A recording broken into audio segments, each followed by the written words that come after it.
everybody. It's wonderful to meet those of you that I've chatted with on the phone and been emailing with. I'm Amanda Greco. It's been my pleasure to work on behalf of PMP in engaging the alumni community for this event that's happening on October 20th. I think I've told you all on the phone or in some capacity that the day is starting off with Class Notes Live. So, you know, your conversations, your talks, and the stories that you share are going to really set the tone for the day. And the idea is that, you know, instead of having everyone just show up and have to be on a kind of one-way receiving end of conversations, by hearing the stories that you put out there, it will open up conversations and, you know, kind of start little trails of ideas that people will follow up with you about and really kind of build on as the day progresses. So thank you for taking the time to put a lot of thought into your idea and for being here today to work with JD, who I'm pleased to introduce. JD is the director of our Mastery in Communication Initiative. You can talk a little bit more about that in just a minute. And he's also a lecturer here in organizational behavior. And if you wouldn't mind, it would be great to just go around the table, introduce yourself, share your name, the year you graduated, and kind of what compelled you to want to talk for Class Notes Live, keeping it brief, but so that we have an idea of, you know, why you're here. I'm Ernie Ting. I'm from the class of 1980. I have an interest in public management and particularly how it relates to public sector government. So I was interested in sharing that perspective. I'm Jack Bain, class of 84, and my wife and I 3 years ago set up a nonprofit that's got more traction. And my wife said somebody has to tell the story, and she very nicely pushed me forward. And so this opportunity came up, and so it was an opportunity to try that. I'm Martha Weeks, and I'm actually a communications coach here at the GSB. Several of us are here today. We work for JD, and we were doing just writing coaching, and now we're getting more into speech coaching, and so JD invited us to come to the session tonight, and I'm just learning right now what it's all about, so thanks for letting us be here. I'm Val Carpenter. I'm currently serving on the Los Altos City Council as Mayor Pro Tem, and I'm here as I was a class of 82 at business school, and I'm here to hopefully inspire people to serve their local community through public service. I'm Mary Lang. I'm with the Mastery in Communication Initiative, and I'm a lecturer here at the GSB as well. I'm Jenny Schilling-Stein, class of 99. I'm here because I believe about 10 years ago co-founded a foundation called the Draper Richards Kaplan Foundation, which focuses on new ventures, new nonprofit ventures that we think have tremendous promise. And we fund them and work with them over the early parts of their life. Diego Fonstad, class of 03. I started a nonprofit in math and science earlier this year, and I wanted to come and talk about it and get feedback and excite the community. I'm Alice LaPlante, class of 90, been across the street as a sticker fellow. And I'm also a communications coach with Martha and Mary. My name is Uri Pomerantz. I'm class of 2008. I'm in the process of starting a company. Basically, ING Direct means Kiva, so you can do good with your bank. I'm Ashley Bourne. I'm the class of 89. I'm executive director of a nonprofit environmental group called Sustainable Conservation, and I'm here to improve my communication skills and in preparation for the CMB anniversary. And I'm Reiko Kishimoto. I was mayor of Palo Alto and I was city council for 8 years, currently on the open space district. And my call to action as mayor was to build a green economy for innovation, so combine both environment and economics. Well, I'll ask a question. How many of you are involved with taking care of your parents or loved ones? I'm here to talk about the aging population and caregiving and taking care of yourself and taking care of your parents. What's your name? Karen Out, class of 83. I'm Carol Sisk, and I work for the Office of Development across the way. And so I'm an interloper to hear about this program and learn some more. I'm Bruce Baker, class of 55, that's 1955. And I'm pleased to serve on the community resource group for the Stanford General Use Permit, which has been a exciting 2 decades that Rika knows a lot about, and continues to be an exciting venture. Great. Well, thank you all for being here. Oh, yes. The two in the back. Sorry, I'm Jenny Eagle, I'm another one of the communication coaches, so thank you for letting me say this. And I'm Teresa Johnston, I'm a writer for Stanford Business Magazine. So thank you very much for all being here. I will turn the evening over to JD, and thank you for being here, JD. Absolutely.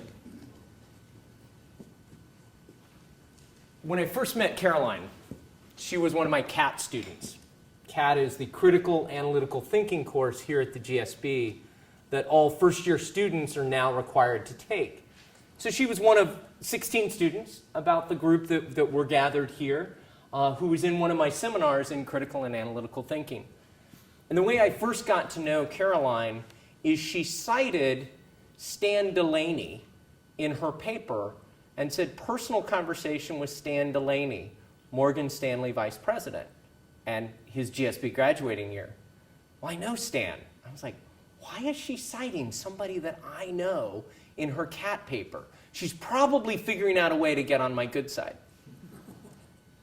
The first time I met her sister, Katha, was in the Upper Arbuckle on the other campus. And as you know, people run quickly through Upper Arbuckle because it's not a place you spend a lot of time.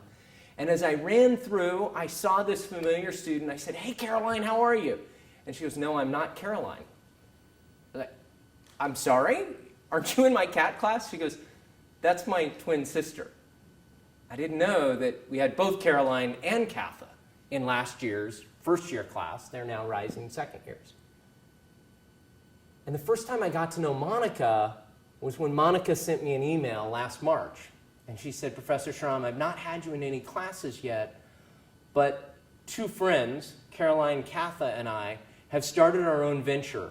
And we have a real opportunity to talk about our venture at the TEDx conference that Stanford's hosting in May, but we need some help. Would you meet us and coach us? And that began my relationship with Caroline, Katha, and Monica, who have founded an organization called Farm to Cup. And their goal is to be the direct, to eliminate the intermediaries and get rich, wonderful coffee directly from Guatemalan farms into your cup in a very efficient, effective, and inspiring way. Now, I worked with the 3 of them for several different sessions, and in those sessions we figured out the story that they were going to tell. We figured out what details to include and not, how many of them should speak when they did their short 3-minute speech at the TEDx event, and had them all ready for their audition. They did their video, and they sent their video off to TEDx so that they could be a part of the TEDx event here at Stanford. And they were turned down. They weren't chosen to be a part of that. And I was disappointed. They were extremely disappointed. They did get to present their coffee and serve their coffee, but they didn't get a moment on the stage to talk about Farm to Cup. But in August, I got an email from Katha letting me know that the next morning I should turn on NBC News early in the day because they were talking about Farm to Cup on the morning news show, using the coaching that I had given them to get ready for the event that they never got to speak at. Right now, as we speak, the 3 of them are in Guatemala, putting together more relationships so that they can show up next week, start their second year as MBA students, and continue pursuing their business ventures. And they're just one of many examples of the privilege that I get to work with MBA students here at the GSB. So when Amanda said, would you come in and work with alumni to help them tell their stories more effectively, it took me about a quarter of a second to say, you bet. I would love to have that chance to do that. So what we're going to do tonight is not presentation skills 101. First of all, as I listen to the introductions, I don't think it's necessary. And secondly, if that is something you have a need or a concern for, I've got some resources that I will point you to. We're going to actually do the advanced level. We're going to do the second year elective instead of the first year required class, and we're going to look specifically at storytelling and it's concise storytelling. How do I tell the story of my cause, my venture, my startup in a very short amount of time that causes an impact for the audience that I'm trying to serve? The way I'm going to do this is I'm going to talk for a little bit. I've come up with no real apologies to Stephen Covey, 7 habits of highly concise storytellers, and I will give you what those habits are. You'll also quickly know that I love teaching with video, and I particularly think all of the video clips I plan to show tonight are from TED. Is anybody unfamiliar with TED? Anybody not know? Alice is not familiar with TED? Okay, TED is an amazing website. I'm going to give you a handout in a minute that gives you a way to start on there. TED.com is a great website for seeing presentations. None of them are more than 18 minutes long, but what people don't know is that they have a special section on their website that's presentations under 6 minutes. And I'm going to use some of those clips so that you can really see some examples of concise, powerful storytellers. TED is a conference that stands for Technology, Entertainment, and Design. And I love to just entertain myself by watching TED Talks. My husband wanted me to clean the garage yesterday because we were having friends over last night. And I was like, clean the garage? That's the job I get? And so I took my laptop down to the garage and I turned on TED.com and I was, putting stuff away and moving the bikes and sweeping, but I had TED Talks going in the background. So I'm a geek, but I'm a fan of TED. And I will, before you leave, I'm going to not use any slides tonight. I'm going to write a little bit on the board. We're going to have a conversation. But I will give you one handout that has some links from TED and some links from other places here at the GSB that I hope will help you in preparing your story. Also have 1, possibly 2 volunteers who are far enough along in their prep for the 40th anniversary event that in the second half of our time together, they're actually going to come up and do part of their story, and I'm going to coach them in front of you, and we'll see what we can do to make their stories more concise and stronger. And then we'll also figure out a way that we're offering coaching for alumni as they prepare for the event on October 20th. Is it the 20th? And we'll figure out how to make sure that you know that that's available to you. We are taping tonight because some people weren't able to be here. So if you do speak up, feel free, but know that you'll be captured on audio and that it'll be made available to other alumni who are preparing for the same thing that you're preparing for. So with that said, let's move into the conversation. And it's interesting that we're looking at concise storytelling. Friday afternoon, I got to spend 2 or 3 hours at Oracle, and I was invited there they have somebody whose job title is head writer for corporate cinema at Oracle. Like, how cool of a job is that? I hear head writer, I think of the Alan Brady Show and Dick Van Dyke. And what he does is he writes all of the scripts for all of the corporate video that Oracle does to communicate to their clients and users about the products. Nothing more than 2 minutes long. Highly technical, a great deal of technical information, but all in 2 minutes or less. Now, he will do a series, kind of like a serial, where there will be different parts to it, but they don't put a 20-minute video up online. They'll put 10 2-minute videos up, and they actually can track their effectiveness by how people click through.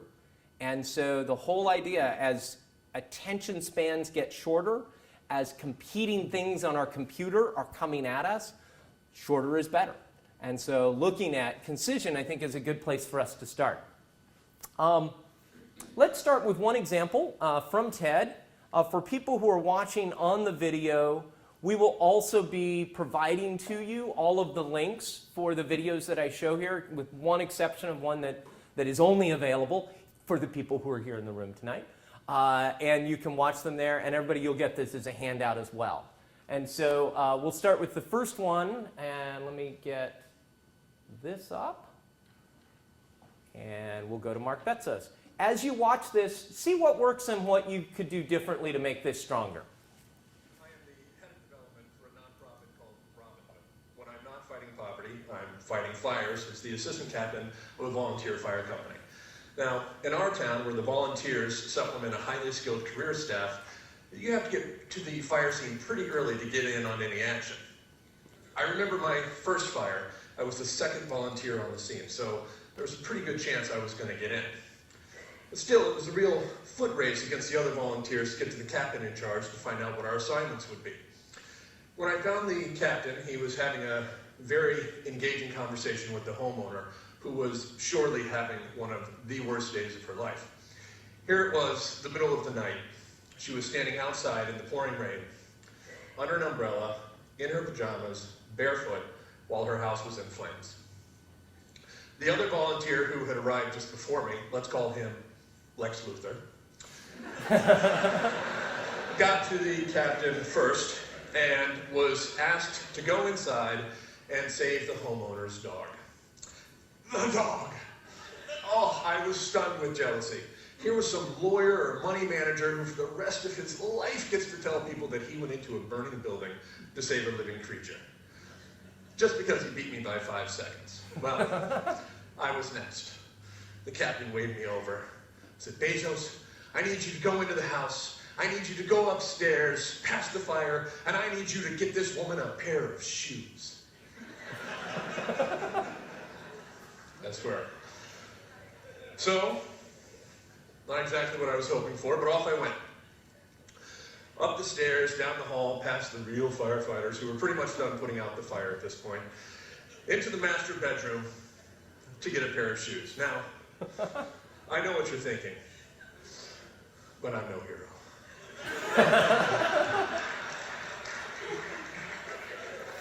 I carried my payload back downstairs where I met my nemesis and the precious dog by the front door.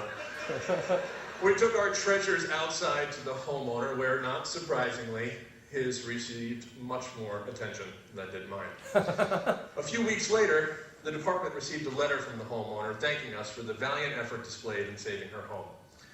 The act of kindness she noted above all others, someone had even gotten her a pair of shoes. You know, in both my vocation at Robin Hood and my avocation as a volunteer firefighter, I am witness to acts of generosity and kindness on a monumental scale. But I'm also witness to acts of grace and courage on an individual basis. And you know what I've learned?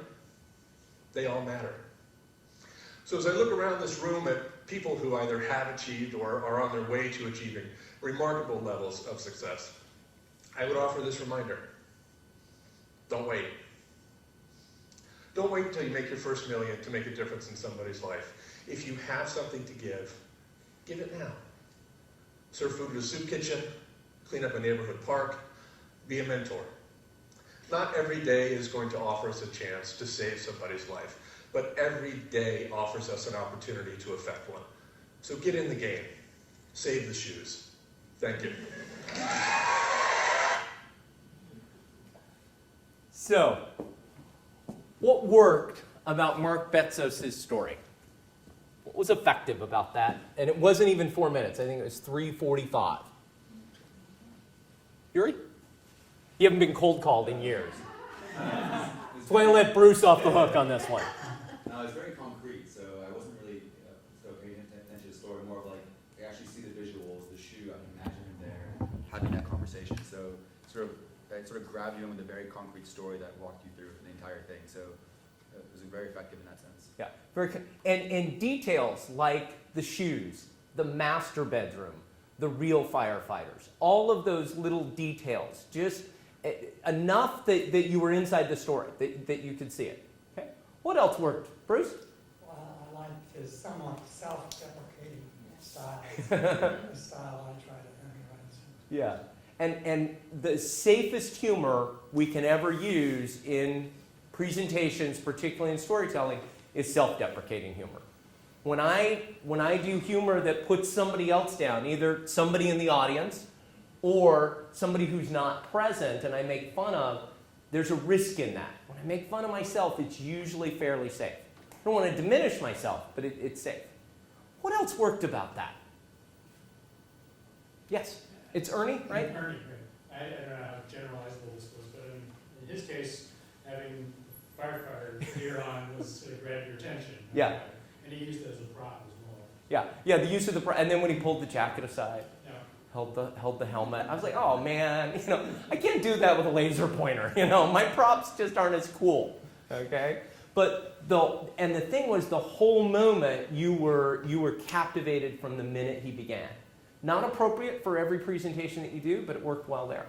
Yes? You were also said to expect a really amazing hero moment, when in fact the irony all the way through, and then the hero moment was in a simple thing. So you were on tension all the time waiting for this amazing story, and all of a sudden it was an amazing simple story. Yeah, the unexpected. And I think we provided the Chip Heath excerpt from Chip Heath's book, Made to Stick, and in his success matrix, the U stands for unexpected. You know, you were expecting something huge, and it's a pair of shoes. Okay. Yes, and I'm struggling with the first name. Ashley.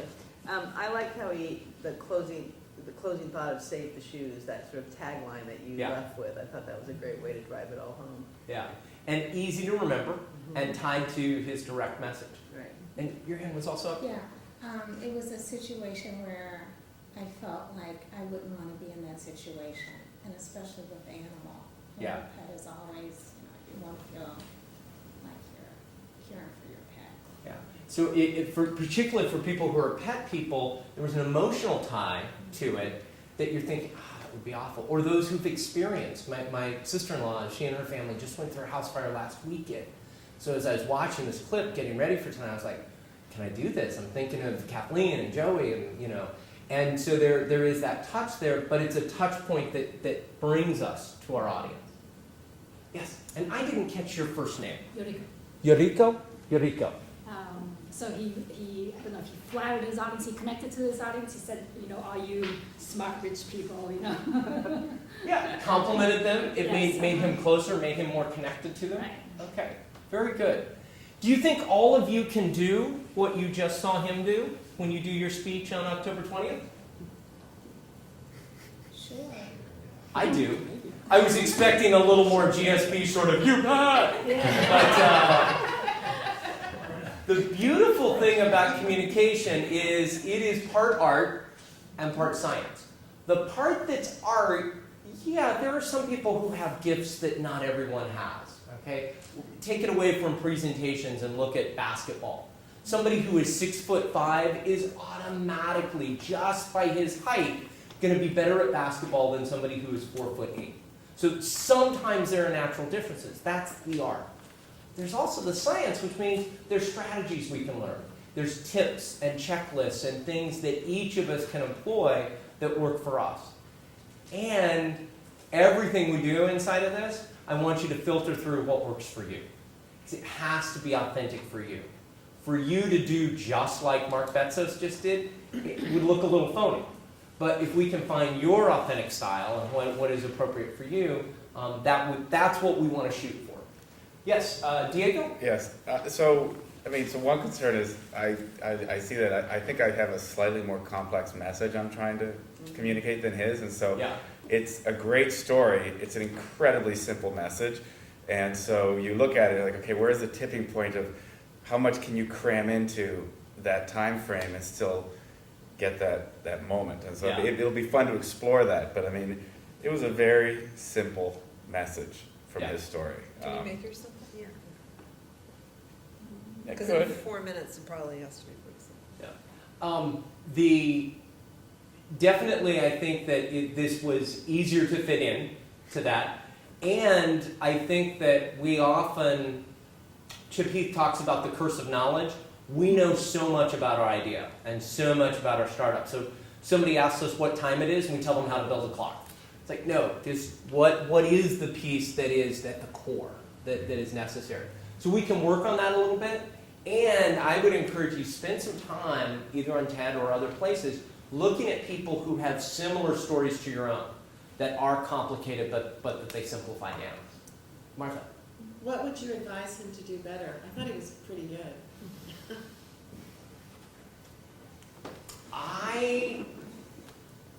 I'm not sure. I thought he was pretty good myself. There were a few places where he could have done a little more detail, like slightly more. I think there was some humor moments lost. Had he mentioned, and I'm going to mispronounce it, Manola Blancs? Oh, yeah. The actual brand, like there would have been a little, had he given us the name of the dog, a few places like that. And I think he could have near the end, maybe soften the tone to where the tone actually let his meaning come through more, less of a theatrical performance and more of a moment there. But I think this is very sharp. Did you have a thought? Yes. I just thought he could have created a more sympathy for the woman.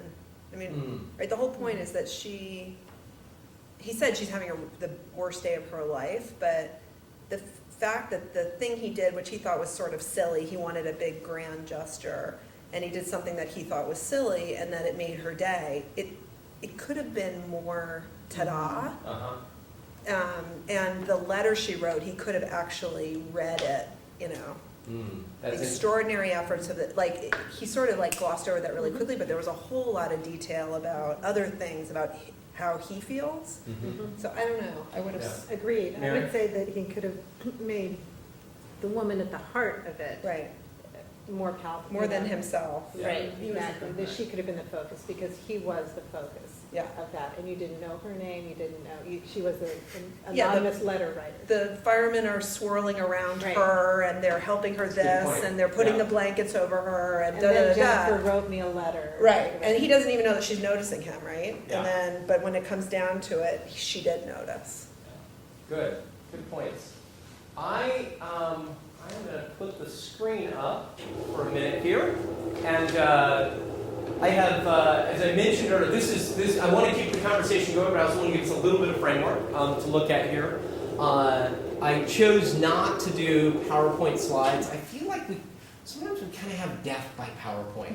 Bullet slide after bullet slide after bullet slide. So I can certainly send these 7 points out by email. I'm glad to share the notes that I worked from. But feel free to write these down as well if that helps you in your memory. These are what I'm going to call the 7 habits of concise storytellers.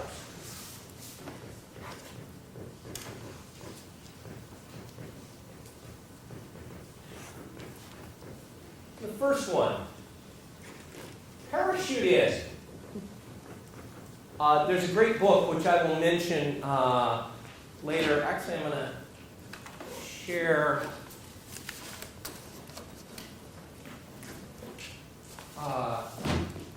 Feel free to glance at this as I speak, called Leadership Presence. We brought the folks in from the Ariel group who created this. It's great strategies around how do I, as a leader, present myself? How do I create a stage presence as a leader? And one of the things that they talk about in there is start the story in the middle. Many times we feel like we've got to do a lot of prefacing. I've got to give you all this background. I've got to give you all this information. And really, if we can figure out a way to start in the middle and then let people catch up to us. Okay? So to parachute in with very little prefacing.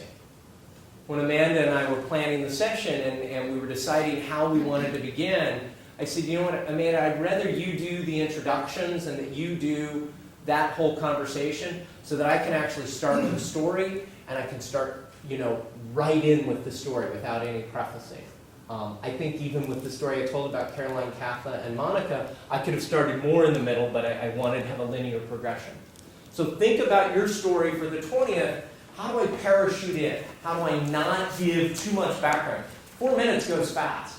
If you spend a minute and a half or 2 minutes in background, you've lost that opportunity. Second is select your first words carefully. I would also add final words. What were his final words? Save the shoes. Save the shoes. That's right. The coaches who were in the room, we watched a video last week together. I think we watched it together. The congressman, do you remember his final words? 2 words. Get writing. He did. It's a short TED talk about how to write to your elected officials, and he ended with get writing. So thinking about the last word. What were my first words tonight? First met. Say again, Diego? I first met. Yeah, I first met Caroline in my CAP course. I could have begun with lots of things, but in those 7 words, I wanted to give to you a lot of information. I wanted to bring into effect my relationship with students. I wanted to talk about a current first-year student. I wanted to give you her name, so there's a little bit of a detail there. And I wanted to tie it into a piece of the curriculum here at the GSB. So I had a lot that was going on just in those few words. As you look at Mark Betzos's clip, actually, we're going to come to that. Oh, we're going to come to that one in just a minute. What were his first words? Do you remember? Fire. Close. I actually may have to watch it again to see. But I think it was, as a volunteer fireman, you want to get there first. It was something along those lines. Because he was talking about the race between him and the other guy to get the assignment there first. I've not watched his clip enough to have it memorized. But think about your own first words. What are the worst first words that you can use in a presentation? My name is JD. Particularly if your name's not JD. Really bad choice, Martha. What I'd like to talk to you about. Yeah. Hi, I'm here today to talk to you about. Hi, my name is JD. I'm here today because.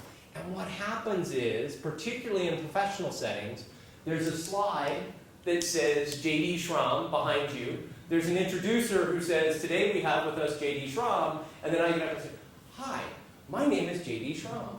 Use those first words valuably and think about, and maybe you want to say them multiple times. Maybe they become like a mantra or a chorus inside of your presentation. But think them through. With my students that I lead orientations and introductions to, I often begin with this phrase. I believe you can achieve mastery at anything you set your mind to in the next 2 years while you're here at the GSB. And then I go into defining what mastery means, what 2 years looks like, and how they can achieve it. So thinking through first words. Question? Yes, please. It is Val, it Val or Val? Val or Valerie or... Val, okay. Yeah. I had a 50-50 Yes, Val. So will we be introduced so we don't need to introduce ourselves in this 4 minutes? Just to be determined, I will let you know. I'm not sure. Okay, because if nobody introduces us, I'm going to say, I'm Val Carpenter, Mayor Pro Tem of the City of Los Altos, and then go into my speech. So you might think about it a little bit. Mm-hmm. You could actually begin with a little bit of the story. Mm-hmm. A voter came to me and she was so incredibly upset because of da-da-da. I'm Val Carpenter, I'm the mayor of, and this is what... So you may be able to just flip it barely and still start with something that catches them off guard. And we'll find out logistically what it looks like. The other piece, when you're in other settings, we often print the whole bio of somebody in the program, or it's sent out in the invitation, it's available on the website, and then the person who does the introduction just reads what we are. What a waste of an opportunity. If you're doing an introduction somewhere other than in the PMP thing, find out something that's not in the printed bio. Find a story, find an anecdote, find something that lets you actually serve the purpose, not just read what we read while we're waiting for you to begin. Okay, third one. Follow Goldilocks.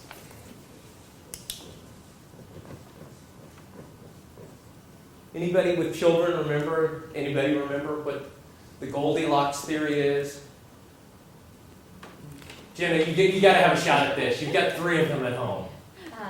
Trying a lot of different things till you find the one that fits. Close, very close. Because every part of the Goldilocks story, there's something that's too hard, there's something that's too soft, there's something that's just right. Something that's too big, something that's too small, something that's just right. When we look at details in our story, we want to have just the right amount of details. Had Mark gone on and on and on about the color of the truck and the address and the street, and it would have ruined it for us. And where we felt there was just a little bit of a gap, we would have liked maybe a detail or 2 more.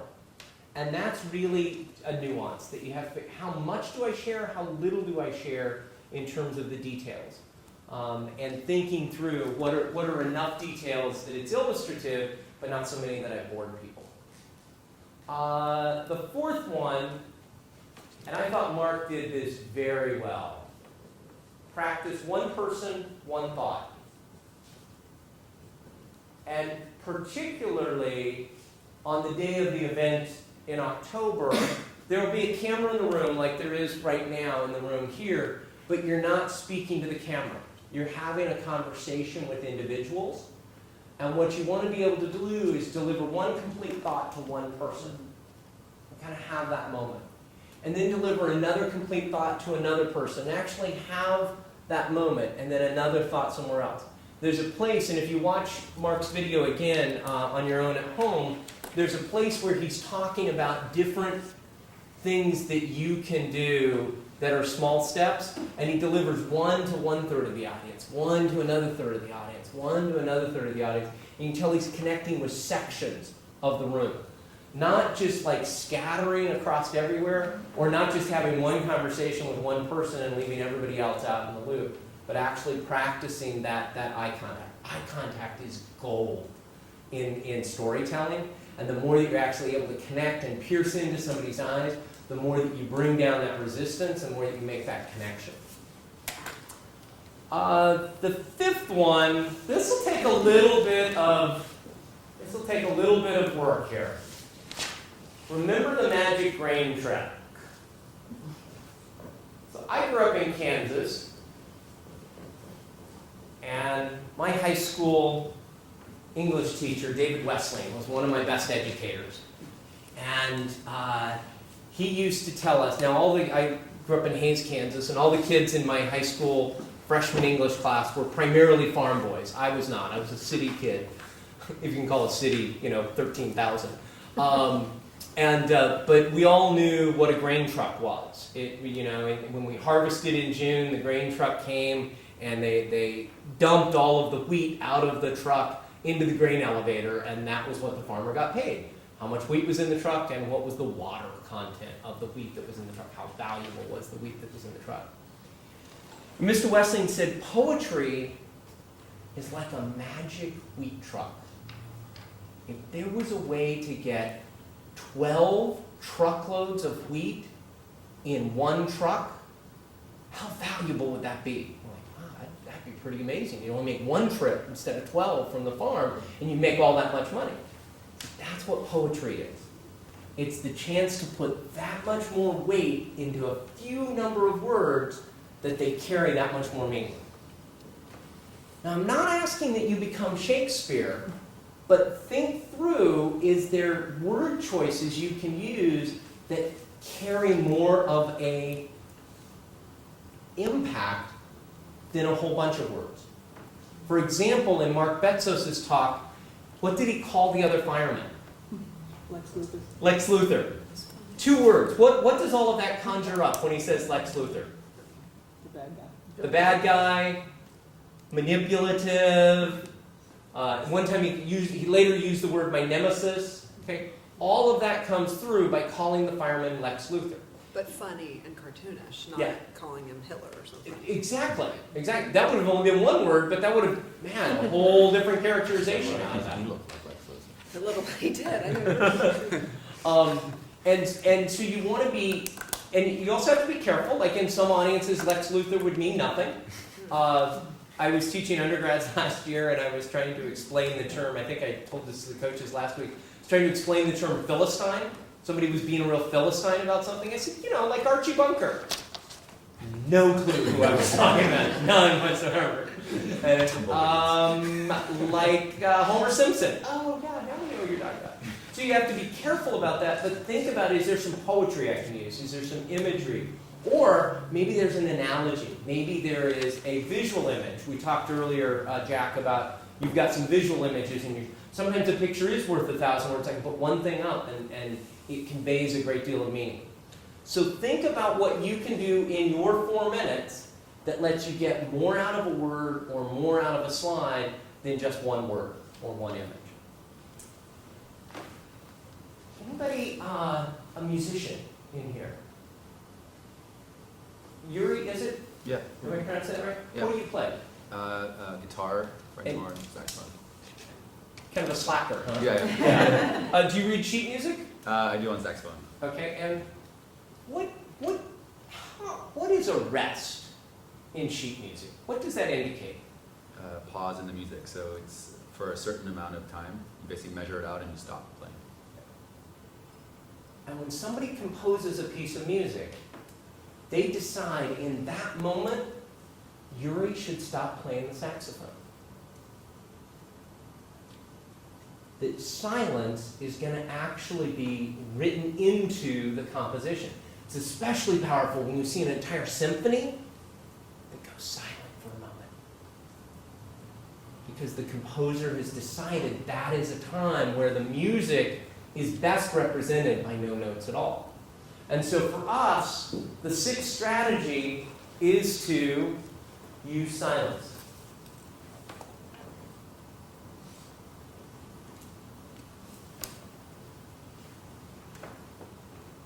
We can use silence to let people catch up to us.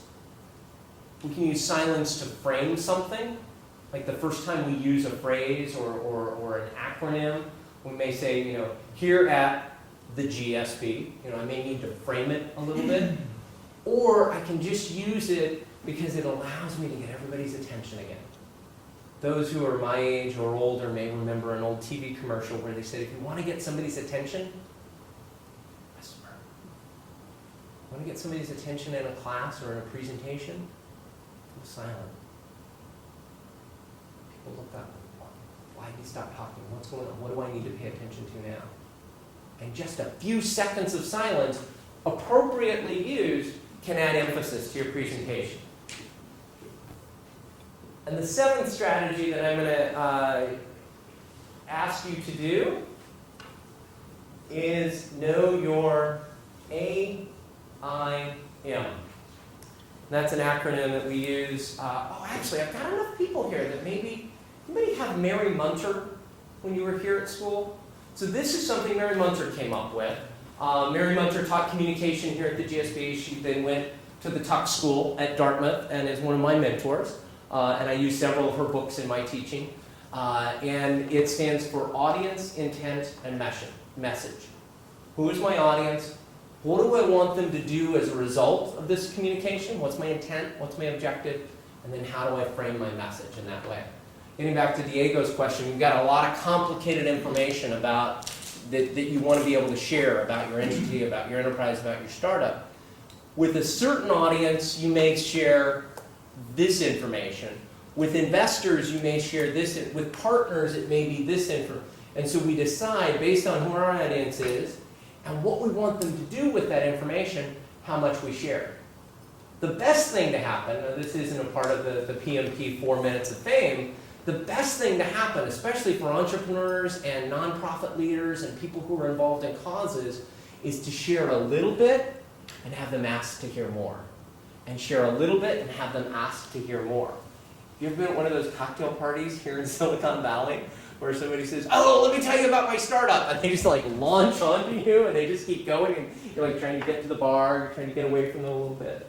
As opposed to hooking them and saying enough that they want to engage in a conversation with you. So knowing your audience and what do you want them to do with the information. Now, can we take a moment here and is this appropriate to talk about the two possible branches that their presentations may go in? Can you explain that better than I can? Sure. So I think, when all of you volunteered to come forward and be speakers, at the time we were aiming for 18 people, and imagine we would have everyone in one room with a consolidated audience, maybe around 100, 150. We weren't really sure what to expect because this is the first time in a decade where we've pulled together the alumni community in this way. Since then, we have had almost 40 people come forward with interest. We actually had to shut off the accepting of new people, but in a spirit of really wanting to represent alumni we haven't heard from in a long time, not just those who are really plugged into the GSB community and folks who have a variety of stories. We're going to try and accommodate about 40 people and do 2 simultaneous rooms. We're figuring out exactly how it's going to work, and it may be where we all start together, listen to a number of kind of introductory talks, and then there becomes a side room where others are available. They may both be kind of 50-50 splits. But the theme that seems to be emerging is that some of you did come into this wanting to talk about your organization. And I originally had coached you, please play down the pitch, make this more a story about yourself. And it seems that there's kind of a natural interest of some people to make a little bit more of an explicit pitch, whether it be for investors or just action or engagement or volunteers. And so that's what we're looking at, is that, there may be actually, for some of you who want to make it a little bit more of an explicit ask of some form, a place to do that, whereas others might have a little bit more of a kind of reflective story of impact. So regardless, these tools are useful to you, and this is something that as we're finalizing the list of speakers, I'll be getting back to you about. If as you hear this, you hear, you feel strongly that you belong in one place or the other, and you don't think it's self-evident, please let me know. But anyway, that's that, David. If you have questions, I'm happy to answer that. Okay, I have a question. So will you sort of announce what these two categories of rooms are so the audience can choose which group Yes, they and want, there'll be, to good go to? signage, and kind of in the program of the talk, it'll say, this is the schedule, and say from 3 to 5 is what is scheduled for the class notes live, and either there will be 2 room options for that period of time, and a kind of guide to what's in each space by thematic area, or if it ends up being this pitch, maybe we all start in one space, and then there's a reception or a break, and those who want to hear the more explicit pitches are able to shift to another space. And it'll either be, it'll be in the program, it'll be announced in advance, and then there'll be signage there that helps everybody know kind of where to be and when. Just a little confused about what to talk about. I don't want to pitch anything, but I also, it was the original point to just show different perspectives of folks who went through the PMP and how they now are reflecting years later on their various interactions in the public environment, or? And in your case, we talked a little bit about you having this kind of large kind of view from the top of social innovation as this emerging theme and kind of the field of social entrepreneurship. So I still think it makes sense for you and Anne-Marie probably to share your wisdom in more of the not pitch format. But we can talk about that Okay. a little bit more, kind of as you two talk to each other. She is a colleague who is also a GSB alum that will be talking as well, and kind of pair that together.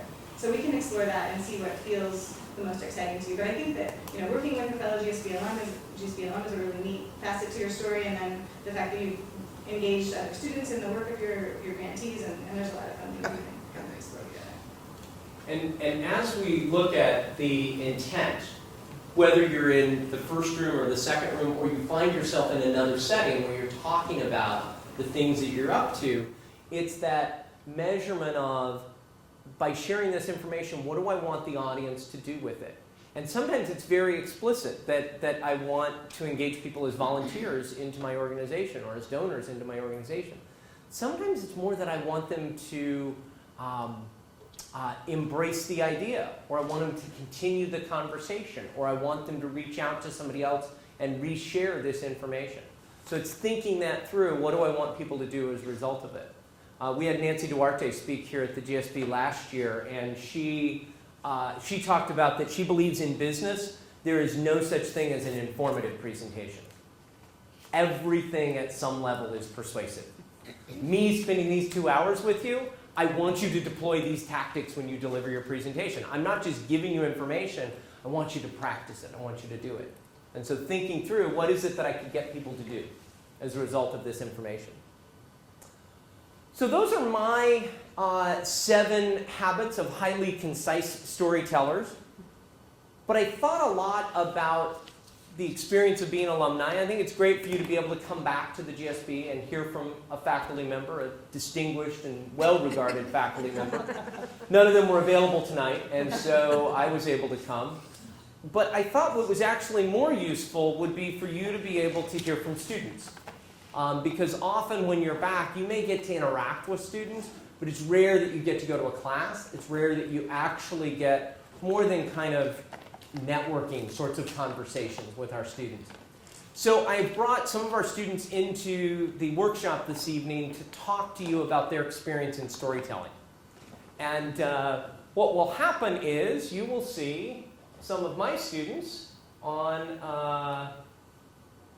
let's see, I need the screen down. That's the lower arrow. In the class that I teach here at the GSB called Strategic Communication, and actually Mary is starting to teach Strategic Communication. Next Monday is the first class with her students. We do a final project that students do a 10 to 15 minute presentation to their peers about a specific communications topic, and they deliver it in class, but then we take the best of those lessons and we put them up on the web as a virtual library for other students to learn from on their tactics. And I had a group of students 2 years ago who did one on effective storytelling. So I'm going to show you just 3 minutes of their advice to us on storytelling. You may not be able to see their slides as well as I wish you could, but when I send you the link out, you'll be able to both watch the video and download their slides. So let's see what our GSB students tell us about storytelling. To give you a preview of where we're going, we're first going to walk you through the basics of building a story. So what is the story? What's the structure of the story? How can it differ? And what are some tips and best practices that you can employ next time you want to build a story? Next, we're actually going to do an exercise where we're all going to take a chance at writing our own mini stories. We're then going to give you some specific tools that you can use, some stories that you can put in your back pocket next time you want to actually employ storytelling in a presentation. Alright, so I'm going to talk to you guys today about how do you build a story. What do you think about when you're going to tell a story? So, telling a story and giving a presentation happen to be very similar. We both have an introduction, a middle, and a conclusion. Now there are a few things that are different, however. In a presentation, you're going to tell people what you're going to tell them, and then tell them what you just told them. In a story, you're going to have three different, distinct components, and they're each going to have a different goal. So we'll start with your introduction. Similar to a presentation, your introduction is going to be short, and you're going to want to drop the audience directly into the action. Really important. There are two other objectives that you're going to want to have for your introduction. The first, this is where you establish background information. You give the audience the information they're going to need in the context for understanding where the story is going. You're also going to establish the dramatic question. The dramatic question is, what does the protagonist want? What is his or her goals that they're striving towards during the story? Next is the middle component of the story. In the middle component, you have three other objectives. Firstly, you're going to develop the characters and the situation that you previously introduced in the beginning of your story. Next, you want your major action to happen in this part of the story. And lastly, you're going to introduce obstacles. And you want a bunch of obstacles, and you want them to be increasingly difficult, that the protagonist needs to bump into again and again, trying to get to his or her goal. Lastly, you're going to have a conclusion. Now this conclusion is going to be the shortest part of your story, but the most critical. Ideally, you want the last act of the conclusion to give the audience the most enjoyment in the climax and what happens. You're going to follow a 3C pattern in your conclusion: crisis, climax, and consequences. The crisis is the point of the most tension. That's going to happen here. The climax is when the crisis point ends and the tension is released. This is where the audience gets the answer to the dramatic question. Lastly, you're going to allude to the consequences that come as a result of this. Now, stories mostly have this template, but they can have very many different shapes. For instance, here's Casablanca.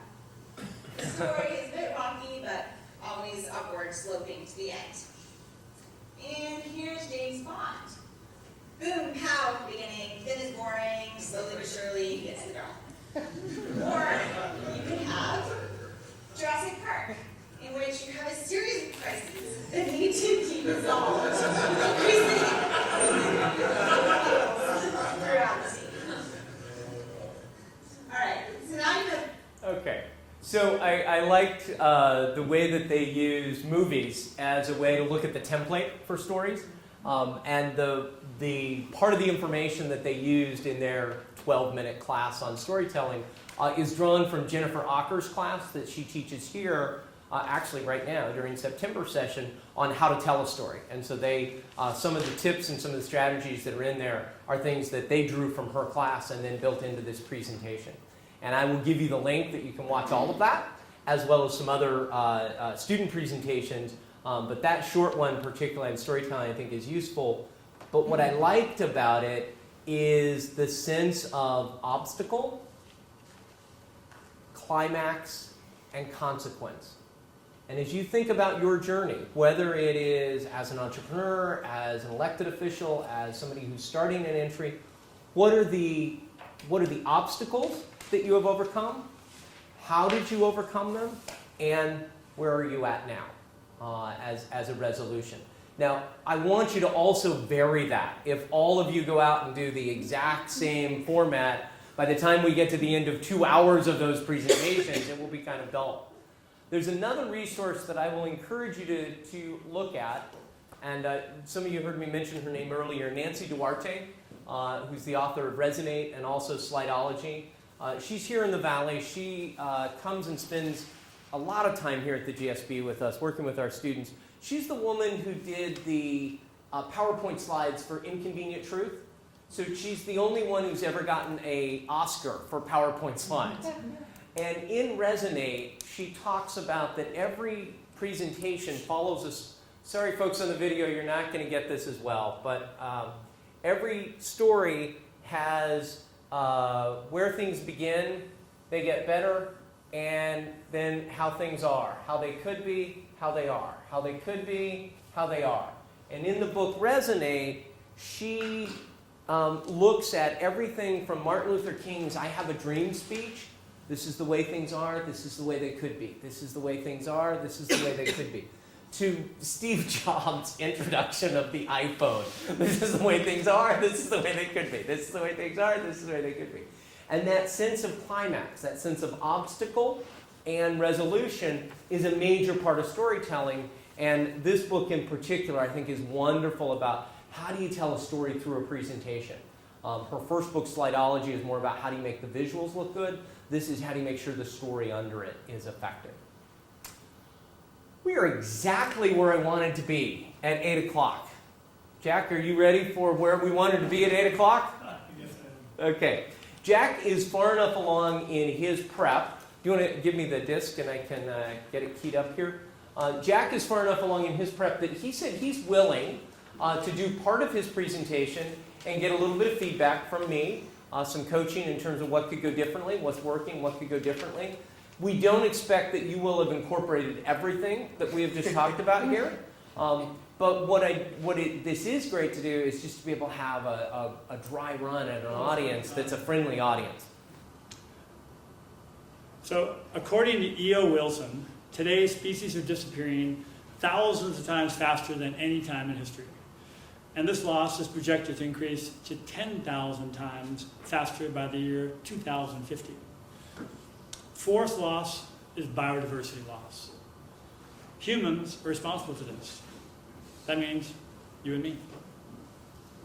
We hope our story inspires and engages you to stop this now.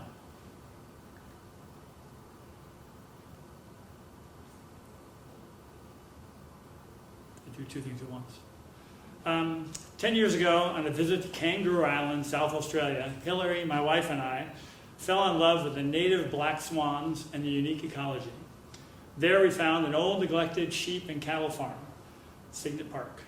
This is an aerial of the farm when we first bought it. All the ground you see was once a diverse forest ecology along a beautiful river. All we could imagine was grapes and olives as far as the eye could see. While driving the property, we found 15 acres of land that was dead, by commercial fertilizer buildup. Was there a solution? Locals saw this destruction as unavoidable farming. University scientists helped, and 3 years later, the 15 acres had tall grass, and a living ecology was again possible. It was our revelation of species extinction.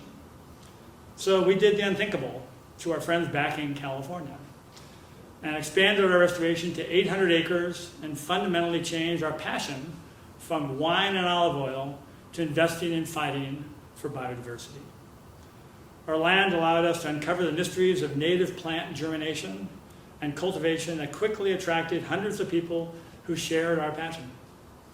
No one will miss more bottles of wine and olive oil, but we'll all regret not helping stop this mass extinction. Our effort spread, word spread, and the Australian nonprofit BioR was born with the encouragement of our friend Steve Snyder and his wife of the Wood Institute at Stanford, of course. With BioR, we focused on reimagine, restore, and reinvent biodiversity and new processes for finding and germinating native seeds. Our burning experiments germinated native seeds long thought extinct. More fields were prepared, experiments expanded, and we continue to bioreverse the extinction trend. Surprisingly, we became weed control experts.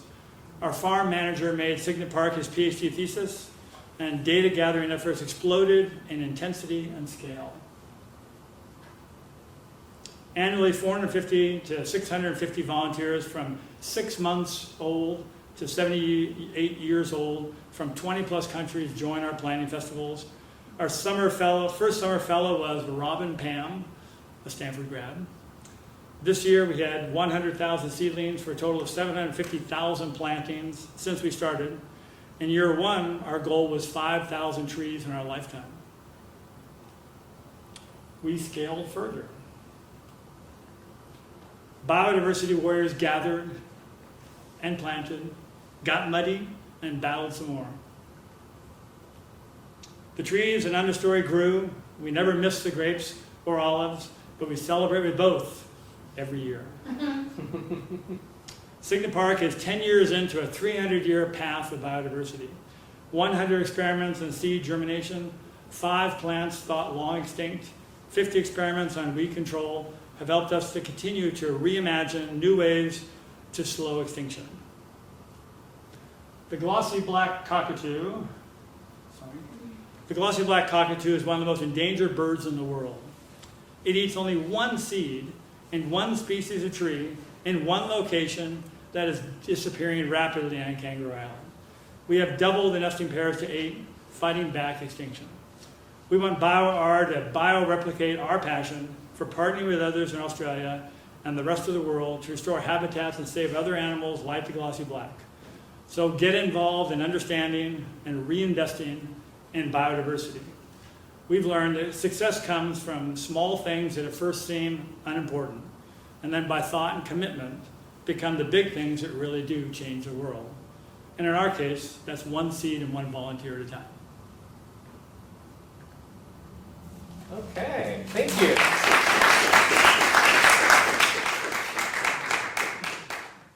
Ken, did you begin new right when he started? Can you tell me the time we're at? Because I didn't run my stopwatch.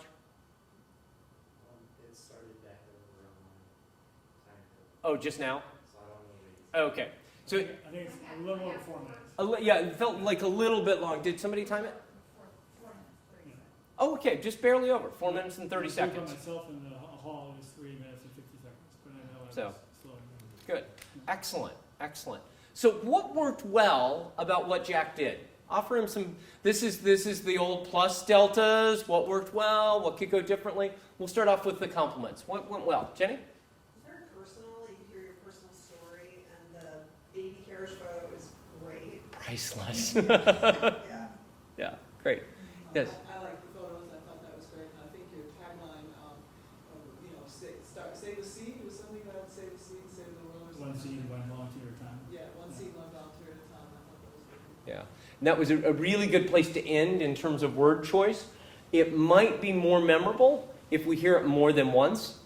And so sometimes we want our tagline to be like a punchline, that we only get it there once. Save the seed, save the world. Yeah, I'm sorry. No, I like that. Because So- if save the seed, one volunteer at a time, then it's like your method of, like, I'm missing the so what. Mm-hmm. Okay, good, good. Other things that worked well, yes? I liked how you came back to the wine and olive oil several times. Yeah.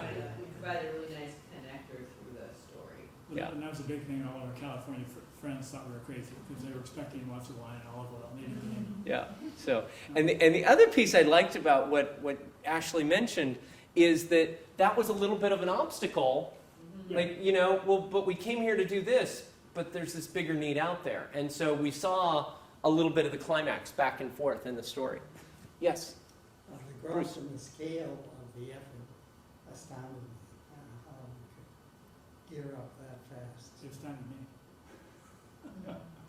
And what's left yet to do? Man, the line, we are 10 years in to a 300-year experiment.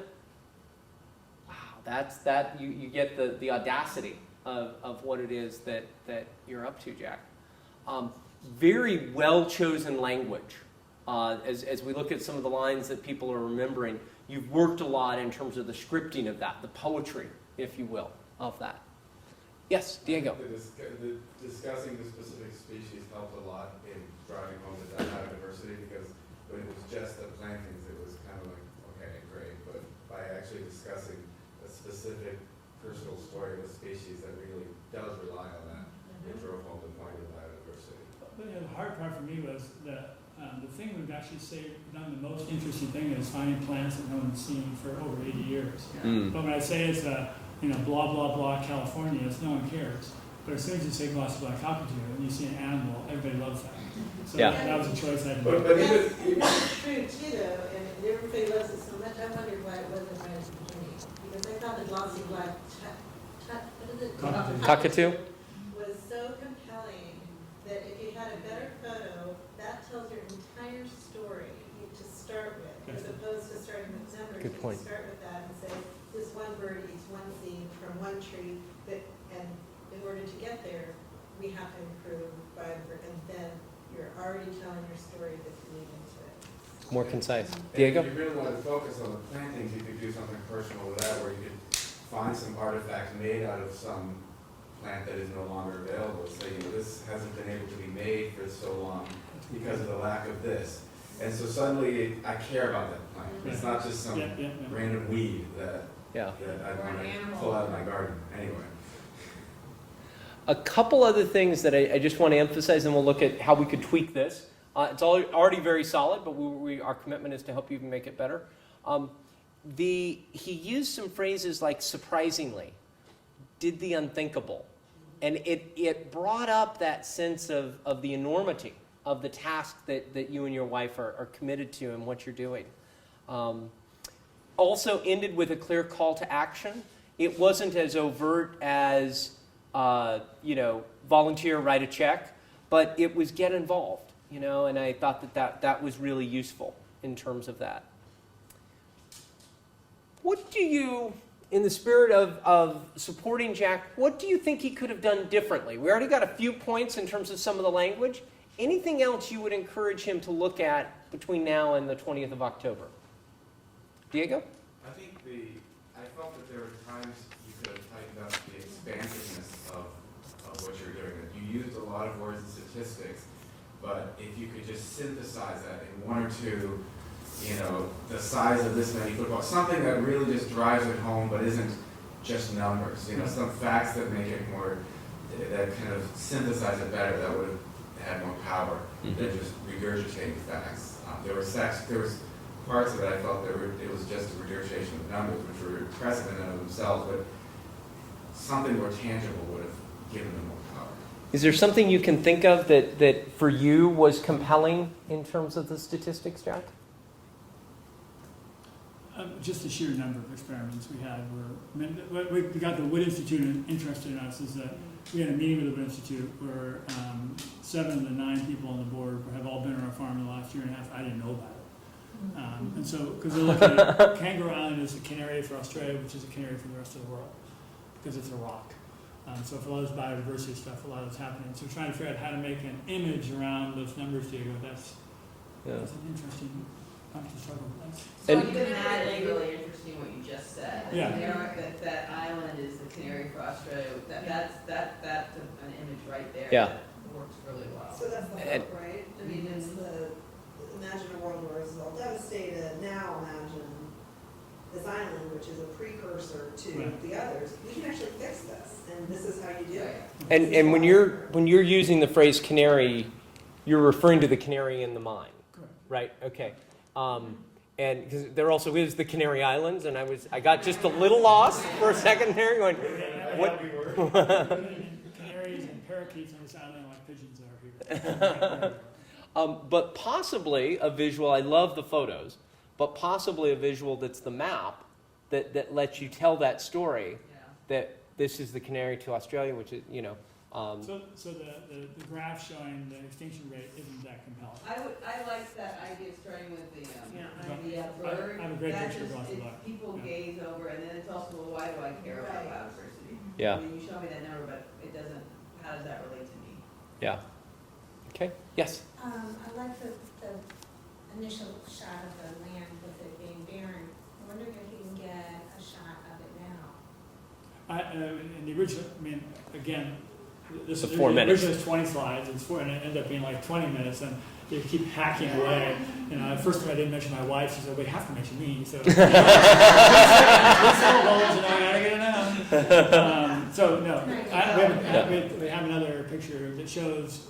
It's not in 300 years it'll be all green, but right now it just shows all the rows and all the plankton happening. So it's actually visually you can't see it. Yeah. Good. So that could be helpful. Related, sorry, to Go ahead, Carol. this point about the statistics, I'm wondering if you can use some silence, because I think there's a lot of power in the information, but you were going really fast, and I kind of wanted you to slow down a little bit so I could absorb some of that, so I think if there's a way to... I was a little nervous and yeah, and I could use both my hands. Otherwise yeah, and what we're going to do in a minute here is just have you go off script and have you do some of that beginning again without needing to hold the laptop, and I'll advance the slides for you so you can practice, you know, some of that in that particular moment. One of the strategies along that line that I want to work with you on. If you're comfortable doing movement, a great strategy at the beginning is to take 1 or 2 steps towards your audience. So when I began this afternoon, or earlier this evening, I began by, Caroline was in my cat class the first time I met her. And I actually took a couple of steps, and I chose, even though Val and I weren't connected yet, I chose to connect with Val and walk towards her in that moment. If that's something, once you're off script, that you're comfortable doing, that the subtext is I'm bringing you something. I have a message for you and a gift that I'm bringing to you. Even in a situation where you can't move, sometimes you're delivering a presentation and you're behind a podium and you're mic'd and you have to be there. Even to just begin and take a moment into the audience that lets you connect with them, or in a business meeting to lean forward in your chair as you make a point. All of that is kind of the nonverbal communication of I'm bringing something to you. And I think we can work on that a little bit at the very top in terms of connecting with your audience. And then the other place I'd like to work nonverbally, if we can like stop and start you a little bit, is you make a very clear contrast between wine and oil and sustainable farming. I forget the exact language there.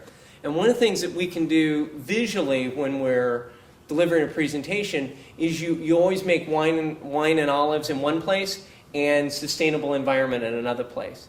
And if you get used to that, what you're leaving, what you're putting behind is one direction, what you're moving towards is another, it gives you that visual of the future that we're moving to and what we're leaving behind. Exactly. And it also gives you something. So people are always saying, what do I do with my hands when I'm up there? I don't know what to do with my hands. And that's one place where I can easily use gestures, and it's natural. It's comfortable in that. Jenny? Does it have to be did wine and olive oil have to be your enemy? And they weren't. It's just we don't have to make the farm about wine oil. Wine oil is still a big part of our celebration and our life, but it wasn't what this farm ended up being. Because the problem is, you're like, we could have done this, but it ruins the land.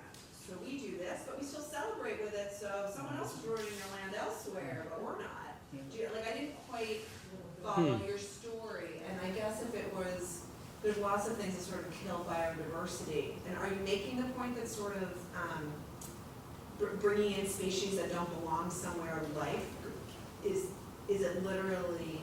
No, the dichotomy was we initially were going to do grapes and olive oil on all without 800 acres. Okay. And instead we decided to do biodiversity on it. Because you care more about it, not because the grapes are going to just because we care more about it.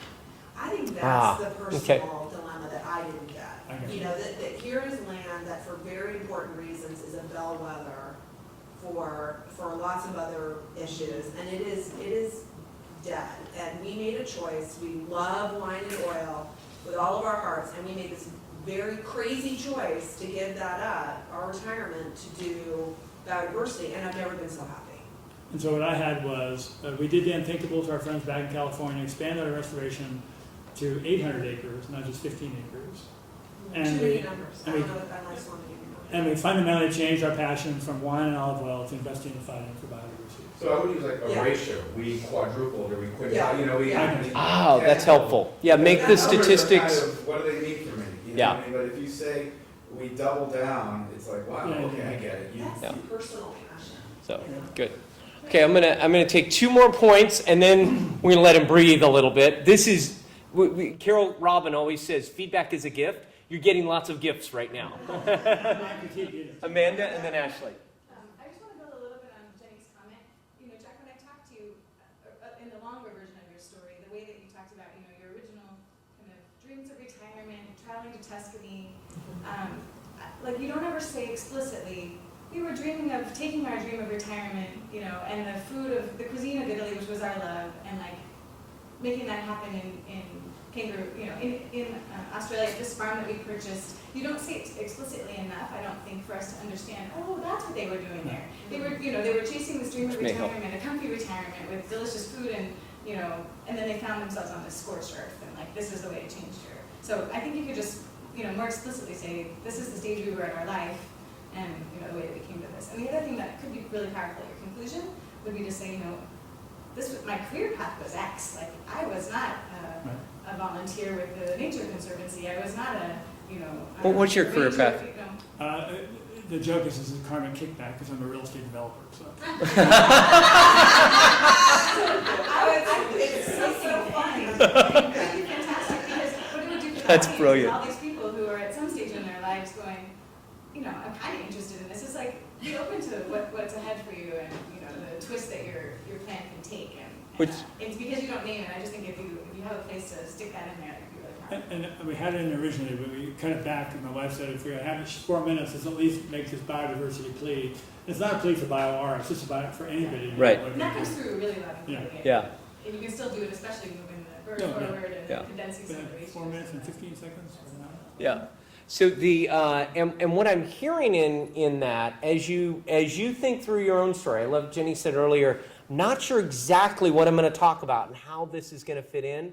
Hopefully, this conversation tonight helps you kind of see that it's your journey. And so, with Bruce from the class of '55 or Yuri from the class of '08, and everything in between, everyone in between, your journey is really a part of what this PMP 40th anniversary is about. Absolutely. And so having all of these multiple paths that end up making a difference and making an impact, that's meaty. That's like our own little TED conference here. Ashley, you had a comment. I want to make sure I get it in. Okay, good. I would say, Jack, it's more impactful to me listening to you that you made that choice. No, I hear that. Rather than, you don't have to convince me biodiversity is important. What's important is that you, a smart guy, Actually, I'm going to disagree with this because you missed what journalists call the nut graph, which is the aha moment. This is biodiversity. This is what it means. Because you're going to have people who don't get it. And if you lead them through your moment of revelation, they'll get it too. They'll catch the infection. Right. So that transition from what you were going to do to what you are doing is currently missing. The nut of the heart of the Crezo really is still being written, I think. Does that resonate for you? Oh, very much. But I gotta get it into 4 minutes. Yeah. And that's too slow. But you can think about how you could put that together. I mean, you could say, this is the bird that ruined my dreams of a Tuscan.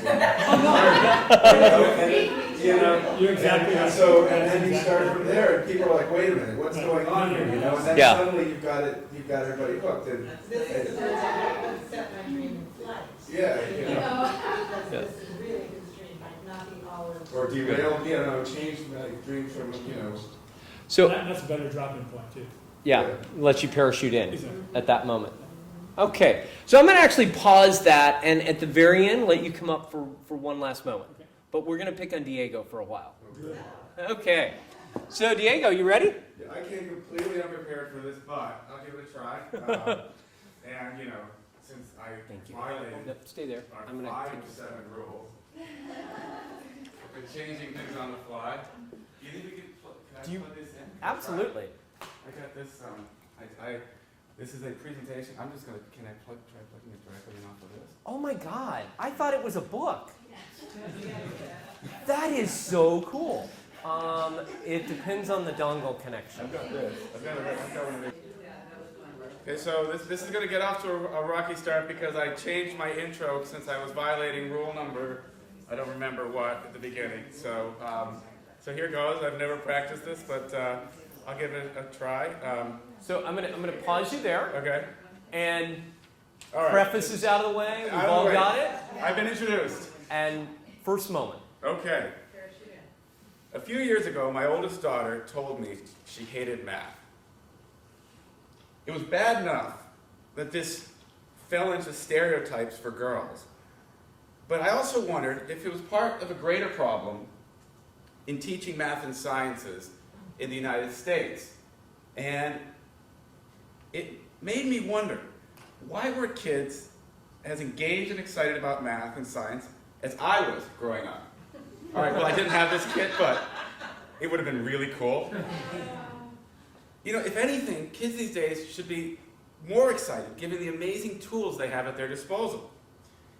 So I started thinking about what I liked as a child and what engaged me. And I remembered the high frame rate movies of Doc Egerton from MIT, which stopped time. And I remembered the Powers of 10 video and how it opened up the wonders of the universe and microscopic worlds in a beautifully elegant and concise 10 minutes.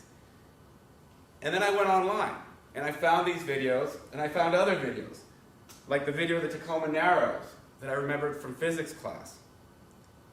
And then something surprising happened. I started discovering a new generation of these videos and stories out there. And I realized the internet was enabling hundreds of thousands of people passionate in math and science to share their passion in innovative, exciting, and yes, quirky ways. There were researchers in New Zealand teaching computer science concepts without computers. There were PhD students in Detroit teaching neuroscience with do-it-yourself kits. There were contests encouraging PhD students to dance their theses. And there were physics students deconstructing the physical impossibilities of My Little Pony. And I started to collect these stories in websites, and I realized I needed a place to store them. So I remembered another story that grabbed my interest as a youth. Schrodinger's cat. It was a thought experiment that Schrodinger used to explain the concept of quantum entanglement. And in the story, the cat was both alive and dead at the same time. So that gave me the idea for a fun and engaging website name, where people could come together to share their favorite math and science stories, images, videos, and websites. So I set up this website and started talking to educators and parents and scientists in the broader community, and found an amazing desire and need for simple tools to engage students. And I found a lot of people surprised that there was so much already out there. I soon realized I'd also stumbled upon the perfect medium to connect with this new generation of learners, and that zombiecat.org could leverage this new explosion of social media tools. So I incorporate ZombieCat as a nonprofit, and I'm looking for help to launch and develop, for its launch, development, and upkeep. You see, I don't know with certainty if Hungarian dance is the best way to teach sorting algorithms. But after working on this for the last 9 months, I do know that there's a pony in there somewhere.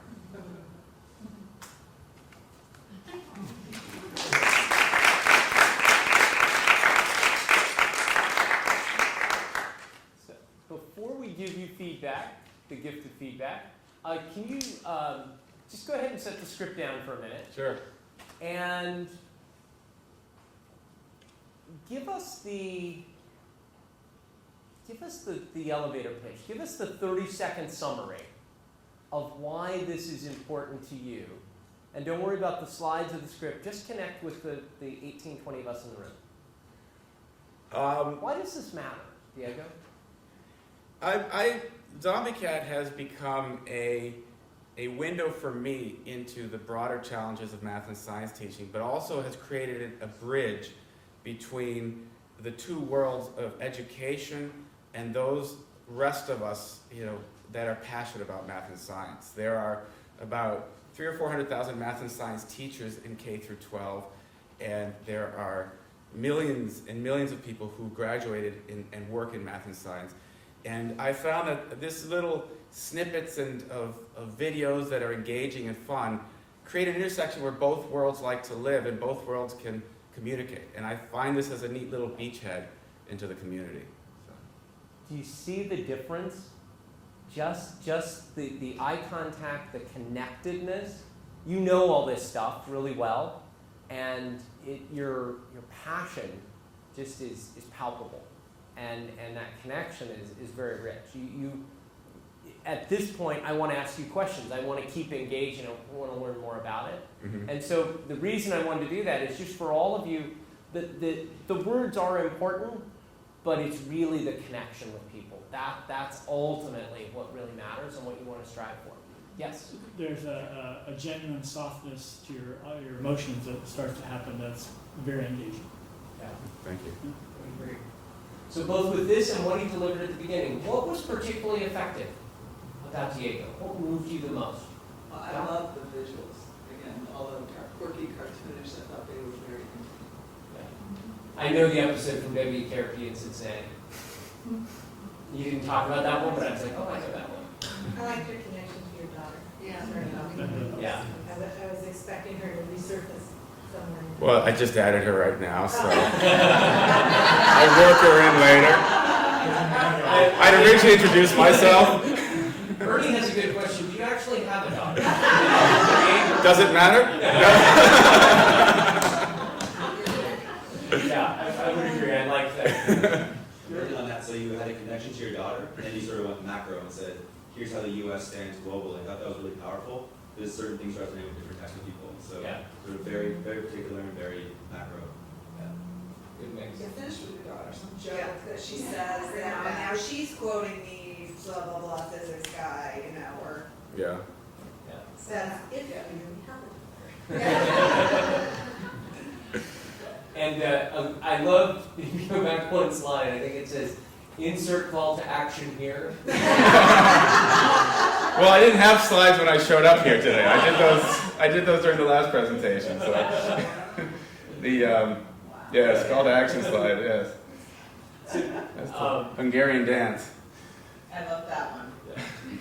So, They really do it.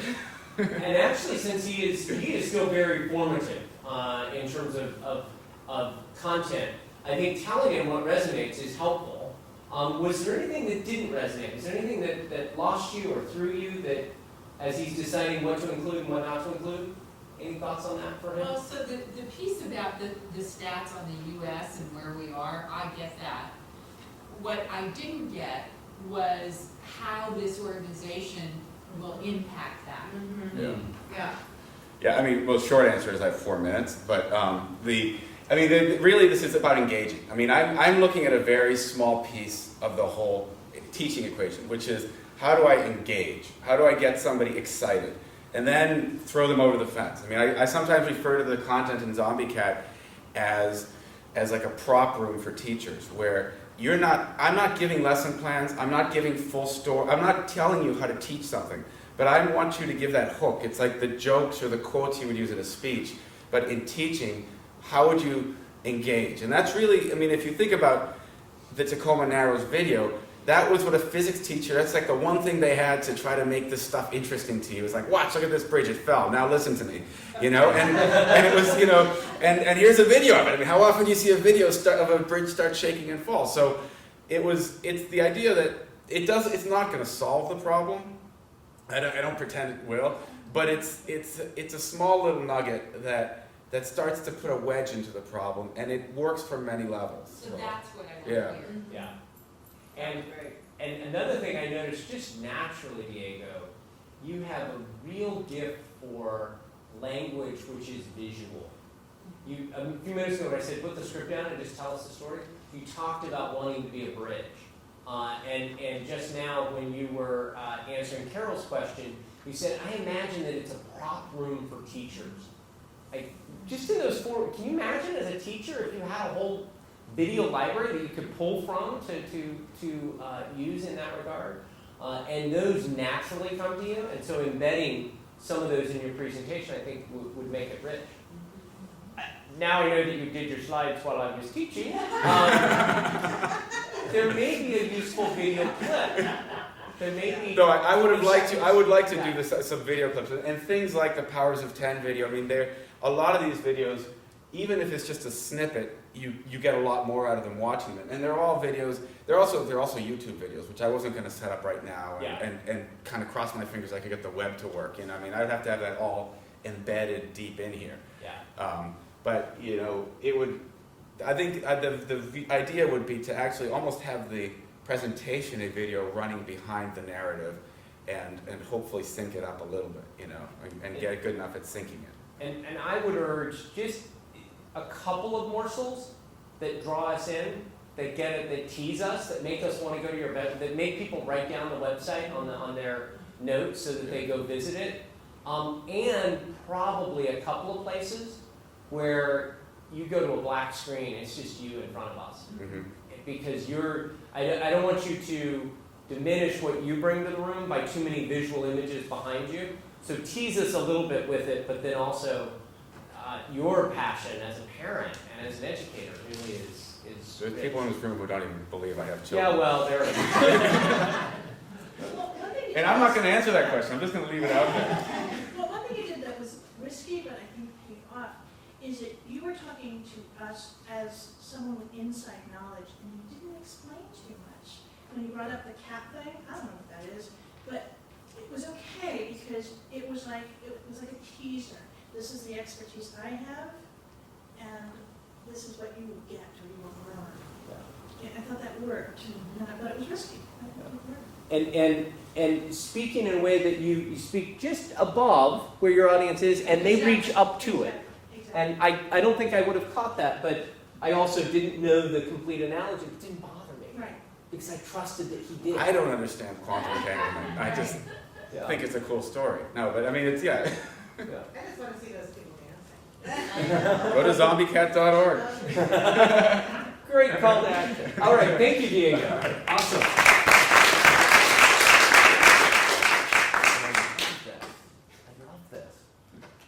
Mary, remember last year or 2 years ago at the beginning of CAT training, and I needed a big book like that? That's right. If I would have only known, I'd have called you.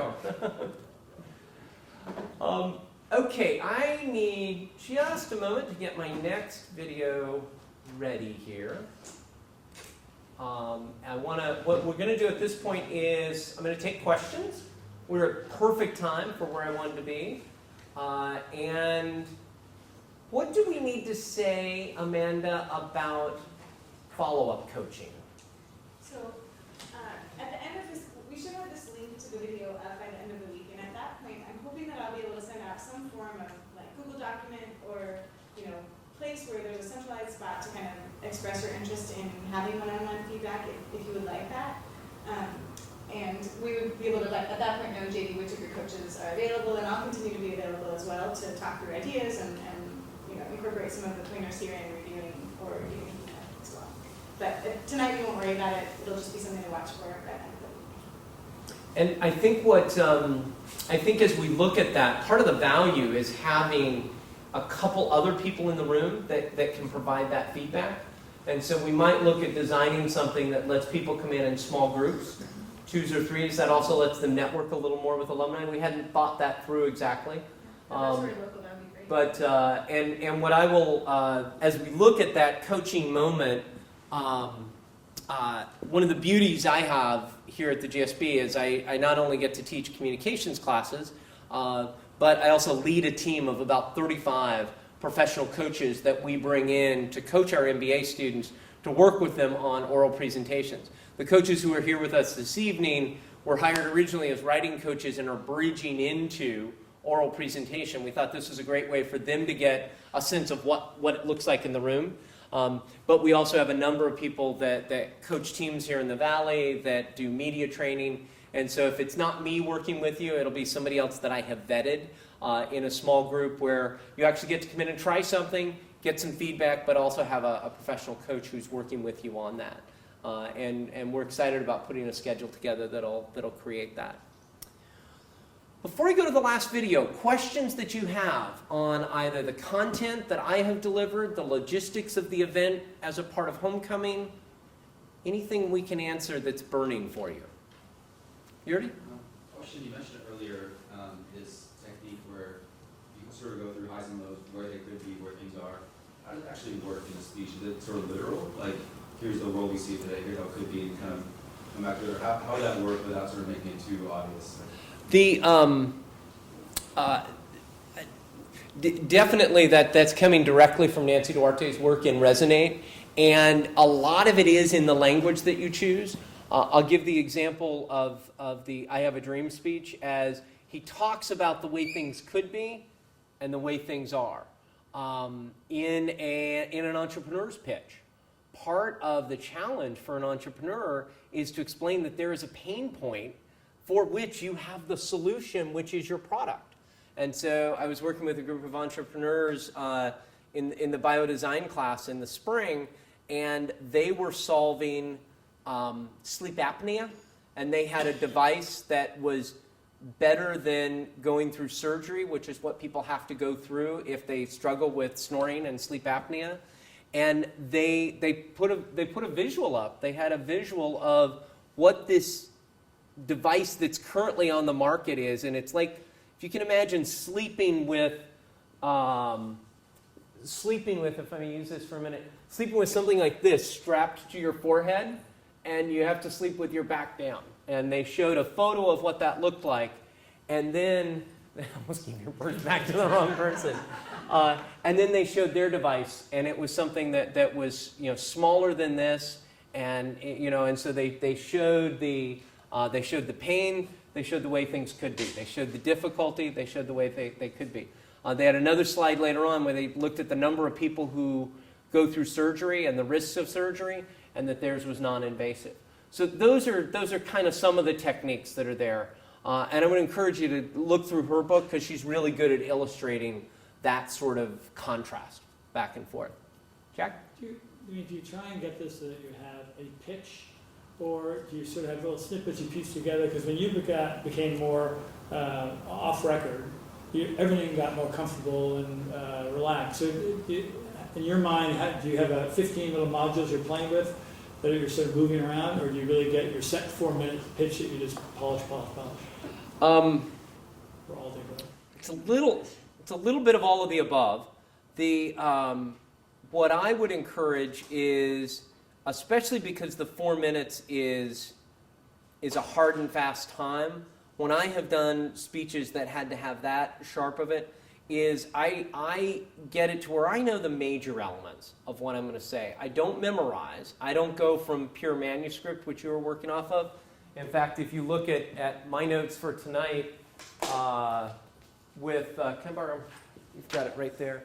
My notes for tonight, the story that I told was just that set of bullets.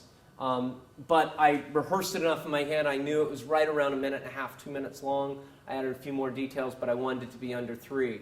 But I would read that over and over and over again because muscle memory kicks in, and I remember that. But if you go to memorization, then you're memorizing word for word, and when you forget, you're just nowhere, And so having the bullets is easier than that. But because the 4 minutes is kind of a hard and fast rule, I do think you have to work to knowing what are the major bits that I'm going to deliver. Okay? Yes, Val? What's the